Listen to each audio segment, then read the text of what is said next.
So what I've been living my life by, and the quote that has just like, it's at the center of my being, it's a Rumi quote, and it's respond to every call that excites your spirit. And that is like, that's all you need. Just respond to every call that excites your spirit.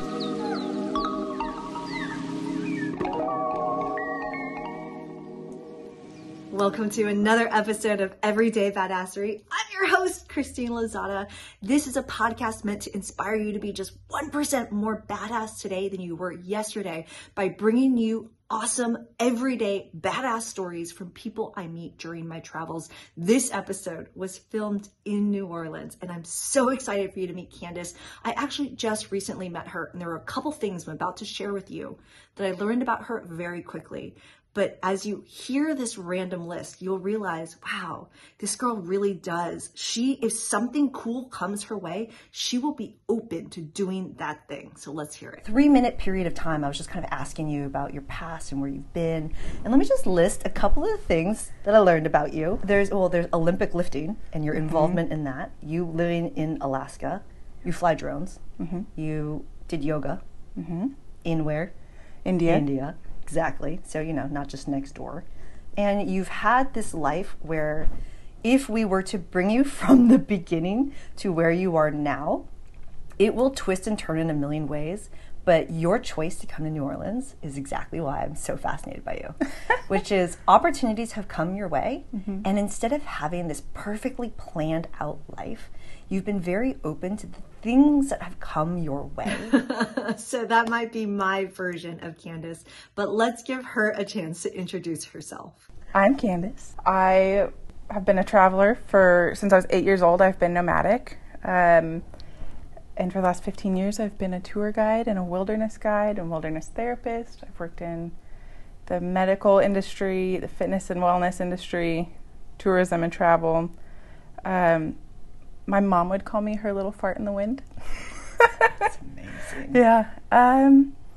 But when it comes down to like mindfulness and storytelling and just like wanting to create like a very inspired life that feels real to me and is engaging to me. Yeah. And that's what I've tried to do with everything in my life.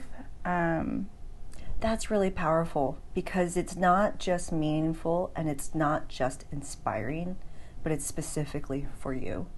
And one of the things that I thought was really fascinating about you in the first night I met you is I have the superpower to be able to read people very quickly.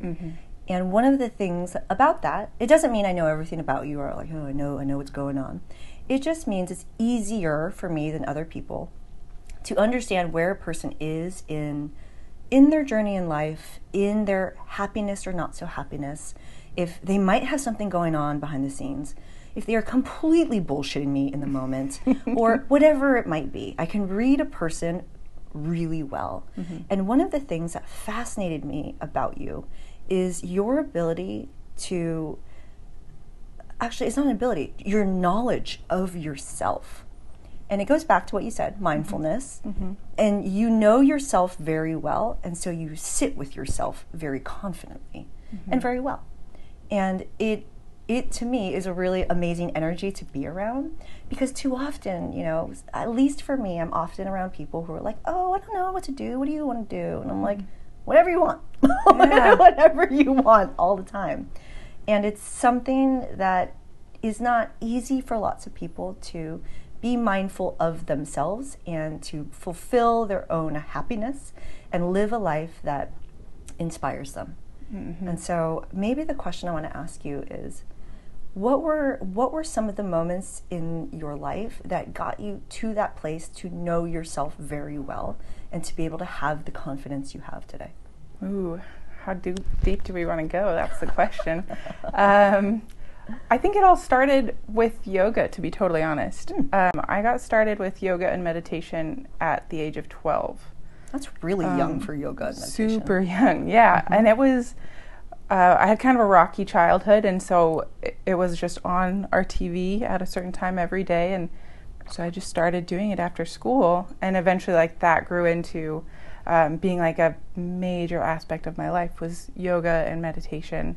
And I had some really profound experiences in that at a very young age. And even going into college, I remember very intense meditations where I'd come out and be like, whoa, did I just heal some like deep-seated trauma in my body? And it was like very, very, I just felt a lot lighter and everything with those experiences. I noticed too, every time I didn't sit with myself, I would end up in these situations where I'm either dating the wrong person or I'm doing a job that I don't like or whatever, because you kind of just get wrapped up and you like end up snowballing into something that you didn't want to be doing, or you find yourself tangled in this situation where you're like, how the hell did I get here, you know? And so the couple times it happened, I was like, ugh, I never want to do this again. I don't want anybody else to have control or to suffocate me shining my brightest. Yeah. How do you catch yourself in those moments? Because it's hard when you're in it. Yeah. Like how are you able to catch yourself? Ooh, sometimes I don't. That's the thing. And I have to be really gracious with myself when that happens, because it's so easy to fall down the rabbit hole of, oh, why didn't I catch that? I'm not good enough. You know, the whole thing. But I notice it first in my body. Like I have a harder time taking deep breaths. Oh, interesting. I notice that my meditations are like really strained and I can't just be in a moment. I notice myself not smiling as much. Oh, wow. That's a huge one for me, that I notice that I smile a lot all the time randomly if I'm in my zone, and if I'm not, very rarely. Oh, wow. But I feel that like tightness, and as soon as I feel that like tightness feeling, nope, that's it. Yeah. That's an interesting awareness. I think one of the ways I've simplified it for myself, because I don't want to say I used to be, because I definitely still am somebody who overthinks things a lot. I'm in my brain a lot.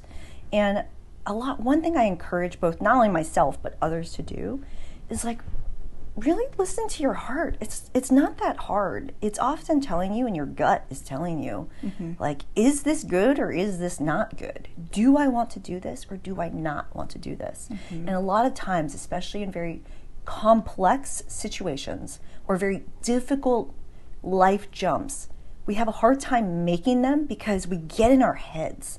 And it's simply, why don't you ask yourself the ultimate question, whatever it is you're trying to figure out, whatever big life jump you're making or whatever it may be, sleep on it a night, and when you wake up in the morning, ask yourself, what would make you so happy if you were to decide to blah? And if you can do it that way and not think through, oh, rationally, I should do this, and it makes sense because blah, or but financially, all of that's in your head. And if you start with your heart and your gut first, so many difficult decisions in life become very, very easy to make, including what kind of burrito are you going to eat in the morning? I housed the biggest burrito this morning. That's all I've eaten today. Oh, yeah. Good thing you did then. Oh, it makes me so happy. I think the big thing, though, with that train of thought is that you have to give yourself the quiet and the space to hear and listen to your heart. And if you're not giving yourself those moments of introspection, and so peppering it in and like making it part of your life, I think is really, really key. You know, I started a mindfulness activity that I think is so simple, because these days my life is a cluster. I have way too much going on, and I'm desperately trying to hire people, and my hair is literally on fire. And one of the things I do every day is when I'm brushing my teeth, and because I use an electric toothbrush, it's exactly 2 minutes. I will do nothing except brush my teeth, and for those 2 minutes, I will reflect back on my day, and I will just ask myself, what are the parts of the day that were so awesome, and what were the parts of the day that totally sucked? And I reflect in that very easy way so that I can be more mindful about the things I loved. And especially now, because like I'm trying so many new things as a creator. I'm getting into so many new businesses that are totally different for me. I am so out of my element every single day. And by asking myself that simple question, I can try, not always, try to do more of the good stuff and less of the bad stuff. And it helps you to make decisions every day, because interesting, cool, or crazy, or financially awesome, but otherwise creatively terrible, things and opportunities come my way all the time. And it's easier for me to say yes or no to things when I spend that time being mindful and kind of reconnecting with myself. Ooh, I like it. let's talk about your end and beginning. So you're closing a chapter of your life, and you're starting a new one. What will your new life look like? Ooh, my new life. I'm so excited for it because it's really like just in the last couple weeks, it's come together so much so quickly. Yeah. Wait, I have a good idea. Okay. Take us through a day in the life. Like a day in the life. When I wake up, I will be at blank, and then like, you know, what are you gonna eat? Are you gonna eat a breakfast burrito? Like, what will your day look like? Ooh, yes. Okay. Fast forward. So, fast forward. I'm in the van. I'm in a beautiful spot. I'm on some Bureau of Land Management land, some free camping out in the wilderness, and I wake up and open up my doors, and it's super nice and that crisp air, you know? Yeah. Right? And make coffee, and I just sit for like a little bit looking out at this beautiful landscape with my little cup of coffee, and I just have like an easy morning. Like an easy morning of like, maybe I go wander around or I read a little bit, and it's just a solid hour of ease, checking in with myself, journaling for a bit, maybe pull a card or two, and then I go hiking, take lots of fun drone shots. Yes. Do some photography, and I just go explore somewhere. And maybe I'll film and then engage with other people. Maybe I'll meet up with a friend who's also doing something similar. Yeah. Make friends, other van life friends, meet people on the trail. I love that. Will you know where you're going the next day, or maybe not necessarily? Not necessarily. No, I don't think so. I'd like to have some things planned here and there, but I'd like to be slow and make sure that I'm really giving myself time to check in and to be mindful about what I'm creating and how I'm moving forward and how I'm engaging with people in the world. Yeah. So I think having destinations, but having space in between and like activities and whatnot, but not cramming it all in or feeling rushed or pressured. I think it's about giving myself space to be creative and to have the freedom to just do what I want and embrace all that comes, you know? Because why not? Yeah, exactly. That's super exciting. Actually, I'm going to ask this question in a different way. What are you most excited to close the door on in the last chapter of your life? Giving any power to other people's judgment. I'm so tired of even like thinking of what other people are going to think of me that I'm just like so over it, and I just want to like release that and be done with trying to live to anybody else's expectations. And this is a constant for me. Of course. Every couple years it like creeps back in, you know. I've got to really be mindful of it, especially with my previous life in the medical field and whatnot. It was so easy to just do what I was told, like you've got to go to college and then you get a house and then, you know, do the American dream thing. But it's not, like, it's all kind of crap. You know, like, who am I living for? Because it's not me in those situations. It's also quite boring. It is. It's boring and it's predictable. The life I used to live before was very predictable. I was climbing the corporate ladder. I was getting married. I bought the house. We blah, blah, blah. We were going through the steps. And it literally just felt like going through the motions of the life that everybody was living. And it felt so, I felt so constrained. All I wanted to do was just explore things. And not even like something specific. I just wanted to explore things. And I just wanted to get out of that so bad. And life is so much better on the other side. It is. I'm excited for your van life. That's going to be sick. I can't wait. So are the drone shots. Yes. I get goosebumps while I'm editing this podcast episode because as I re-listen to this part of Candice's story in which she's closing a chapter and starting a new one, I'm just so excited for her. But there's something important here, and it's the way I asked her the question. And it was literally like jumping to the end and tell me what your life would look like. And without a beat, because Candice is really embracing this new next chapter of her life in a van, adventuring around, she doesn't really know exactly what yet, but she can visualize what her days might look like. And that's really important in making those dreams come to life. She sees it. And I'm really excited for her. This podcast episode is about to take a left turn. We are talking walrus genitalia next. But before we jump into this very big topic, there's something important that's about to happen. And it's that Candice was going down this path of life.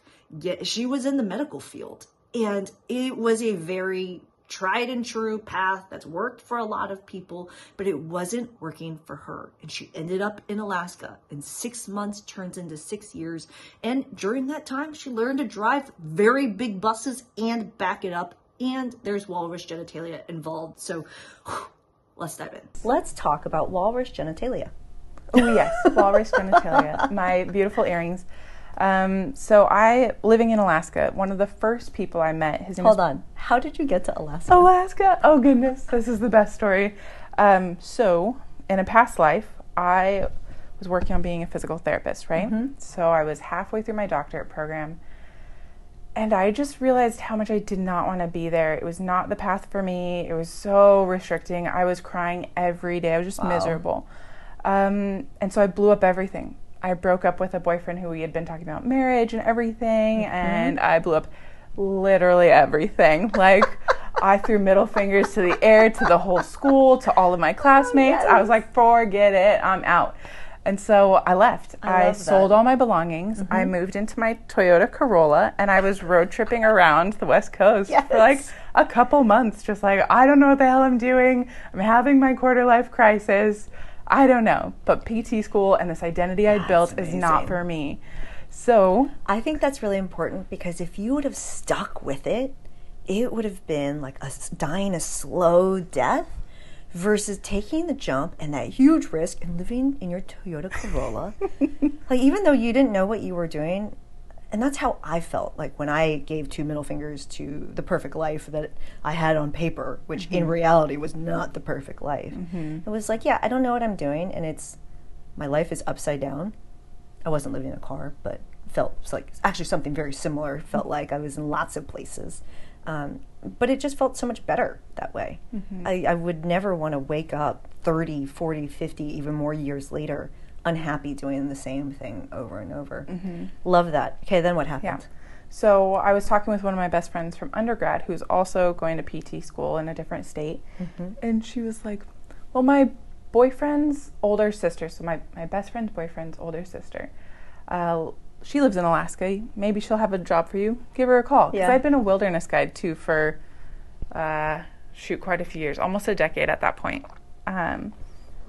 Nearly a decade. And so I called this lady. Within 15 minutes of being on the phone with her, she bought me a flight to Alaska. That's so cool. There was very little. Like, we talked for 3 hours. Not much about the job. I ended up meeting them in LA a couple days later.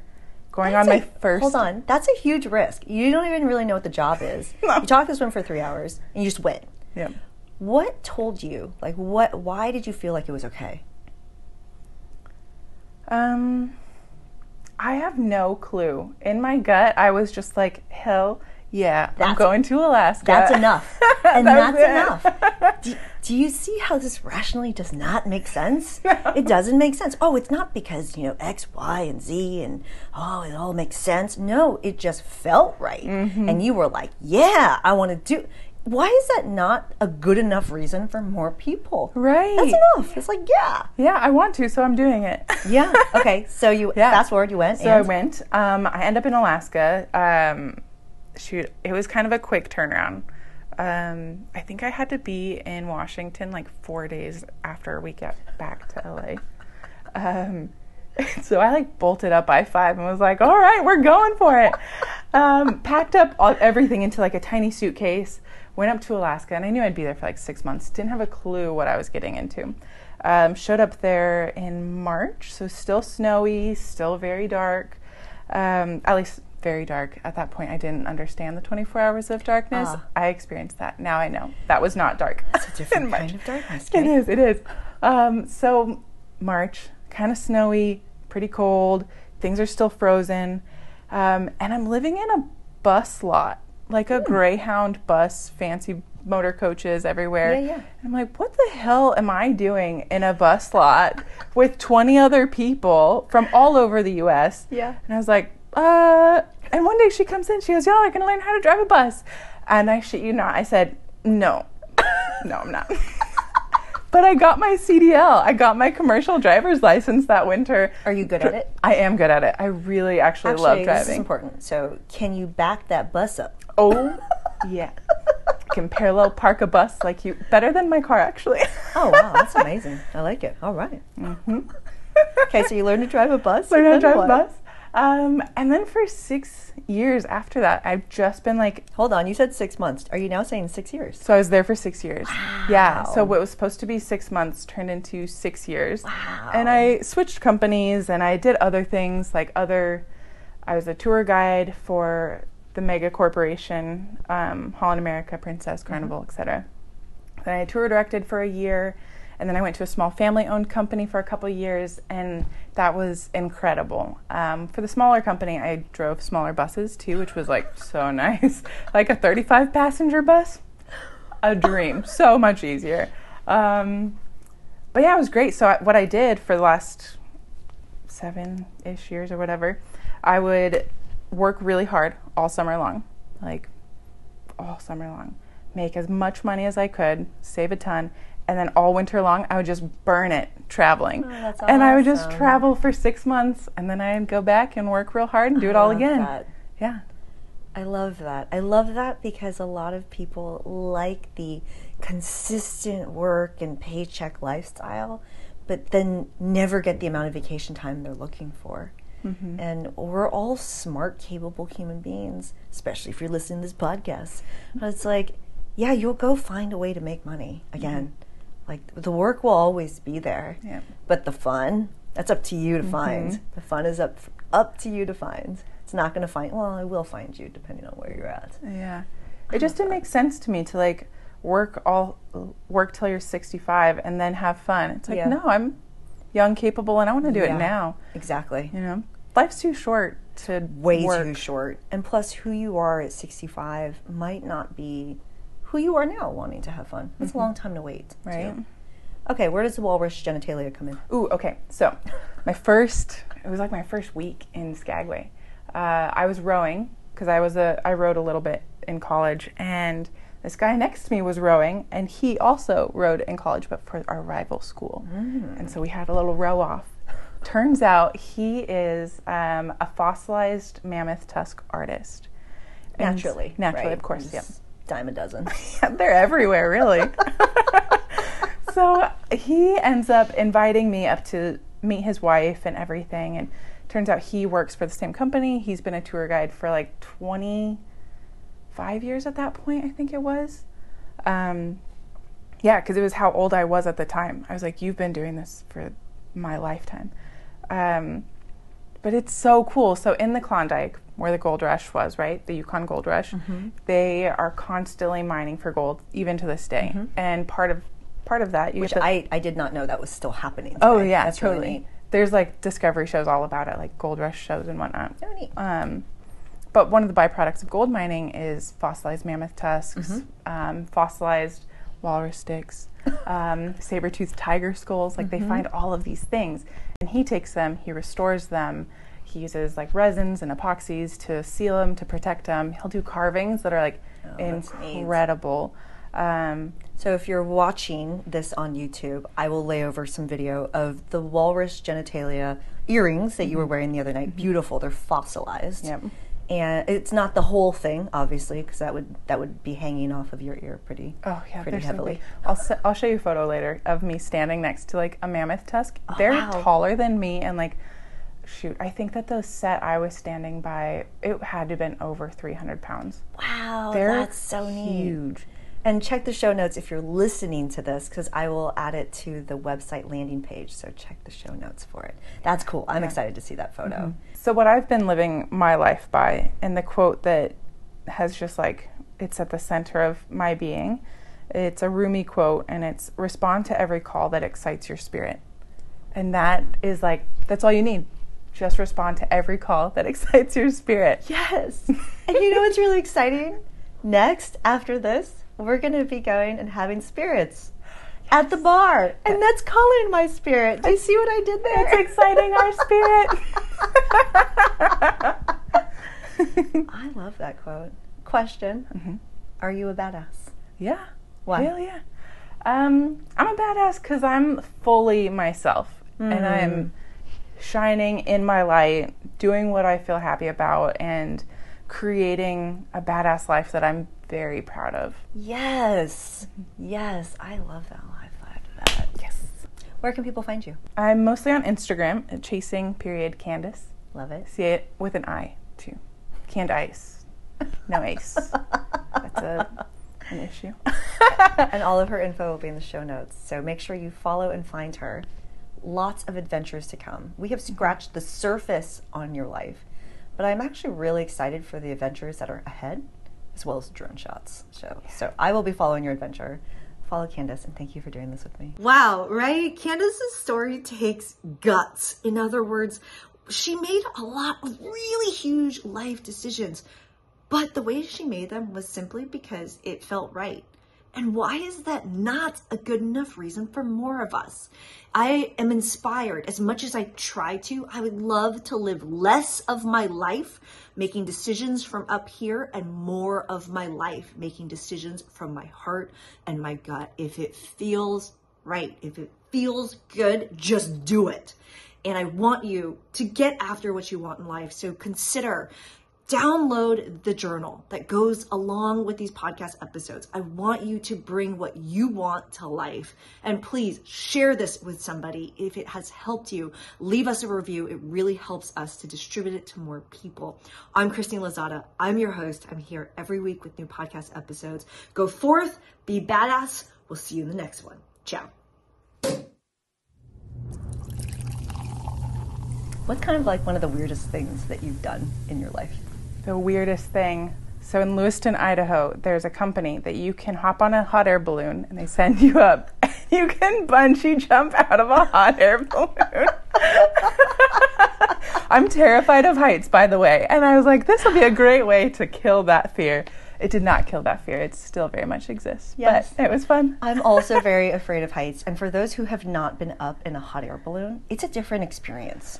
It's a different experience because, at least for me, when I was in the basket, you don't feel like, I'm standing behind this, great railing with security around me. It kind of feels like there's a good chance like I will fall out of this basket. Yeah. Like it doesn't feel as secure as other things.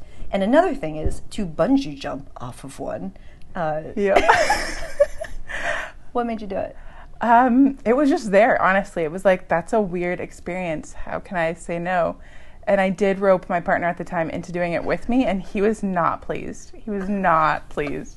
But I was like, why not? Like, it's here. Where else are you going to be able to do this? Yeah. And is this actually safe? Probably not. This is going to get shut down soon. Let's do it. I love that. It's part of the reason why I like to do crazy things in Mexico. You just would not be allowed to do that in other places, such as the United States. Yep.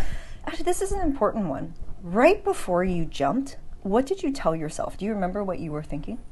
Ooh, I had to really focus on the countdown. And I was like, you can do this. You can do this. Mm-hmm. And I didn't want to let myself down by not just making the final jump, Mm-hmm. Like I stood up there and I was like, oh, should I chicken out? And I just didn't want to let myself down because I went all the way over there and I made the journey and was like, I'm doing this. So if I chickened out at the last second, I'd be so upset with myself. Yeah. Later. Oh, that's fair. Oh, that's interesting. So you focused on the countdown and you focused on the outcome, which is being happy with yourself for doing the thing. I like that. Yeah. Anytime I have made a jump, quite literally, like jumping off, I love cliff jumping. It's so fun. Anytime I've done that, because I'm also deathly afraid of heights, or any jump in life, it's like, what's on the other side is going to be really fun. It's going to be really fun.